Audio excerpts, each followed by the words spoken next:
Good morning, students. The question is, for a reaction H2Cl2 photons, 2 HCl will be produced. Okay, तो ये हमारे पास reactant है, ये हमारे पास प्रोडक्ट है. Rate constant is equal to के बराबर दिया हुआ है. Right the order and molecularity of the reaction.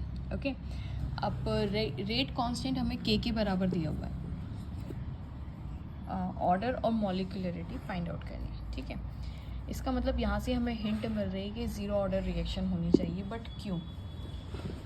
Okay, so will solve this question. अब आप देखिए यहाँ पे कि H2Cl2 जो है वो फोटोन के प्रेजेंस में ब्रेक हो रहा है. तो जो भी इसका मतलब एक ऐसी रिएक्शन हुई, ये फोटोकेमिकल रिएक्शन हुई हमारे पास, करेक्ट. अब जो फोटोकेमिकल रिएक्शंस होती है वो कैसी रिएक्शंस होती है? They are zero order reaction. अब बाय देखिए यहाँ पे अगर आप देखें तो ये हमारे पास एनर्जी लेवल्स होते हैं और एनर्जी लेवल्स आर फिक्स्ड, है ना. अब यहाँ पे फोटोन आया, आप HNu का फोटोन डालेंगे. वेवलेंथ उन्होंने क्या बोला है? HNu का एक पर्टिकुलर हम लोगों ने फ्रिक्वेंसी का फोटोन डाला हुआ है. अब ये जो HNu आ रहा है और यहाँ पे हमारे पास क्या है? HH है प्लस Cl है, करेक्ट है. अब ये ग्राउंड स्टेट में बैठे हुए होंगे, अभी इनके बीच में बॉन्ड बना होगा, तो ये फोटोन आएंगे. क्योंकि ये वाला जो फोटोन है इसकी फ्रिक्वेंसी इसके बॉन्ड की फ्रिक्वेंसी से मैच करेगी, तो ये इसको एब्जॉर्ब कर लेंगे. एब्जॉर्ब करने के बाद ही क्या होगा?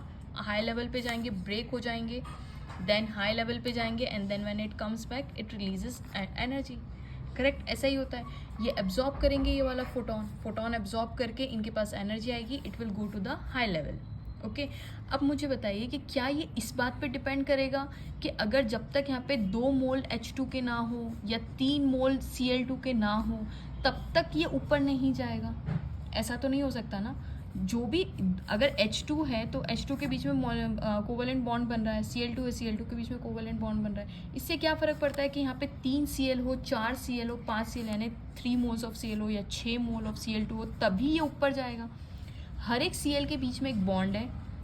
अगर 6 Cl है, ये जैसे मैंने 2 Cl बनाया, ये एक Cl2 और एक दूसरा Cl2, तो अब ये अपना फोटोन एब्जॉर्ब करेगा, ये अपना फोटोन एब्जॉर्ब करेगा. इस बात से डिपेंड ही नहीं करता कि जब तक इसमें 3 मोल Cl2 के ना हो या 2 मोल H2 के ना हो तब तक ये ऊपर नहीं जाएगा. क्यों? क्योंकि energy is quantized, energy fixed है. एनर्जी इस बात पर डिपेंड नहीं करे कि जब तक आपके 3 मोल Cl2 के नहीं होंगे तब तक वो ऊपर नहीं जाएगा. ठीक है, इट इज़ आपका बॉन्ड है, बॉन्ड ने एब्जॉर्ब की. अब वो एक H2 के बीच में 2 Cl हो, 4 Cl हो, 5 Cl हो, तो वो भी उतना ही एब्जॉर्ब करेंगे बिकॉज एनर्जी इज क्वांटाइज. वो सारे अपना फोटॉन्स एब्जॉर्ब करेंगे, ऊपर चले जाएंगे. अब इससे फ़र्क नहीं पड़ता है. That's why photochemical reactions are generally called as the zero order reaction. और ये फोटोकेमिकल रिएक्शन है, hence it is zero order reaction. अब ऑर्डर पूछा हुआ है तो ऑर्डर इज़ ज़ीरो, तो फर्स्ट पार्ट का आपको आंसर मिल गया, दैट इज़ ज़ीरो ऑर्डर. ठीक है, ये कौन सी ऑर्डर है? Zero order.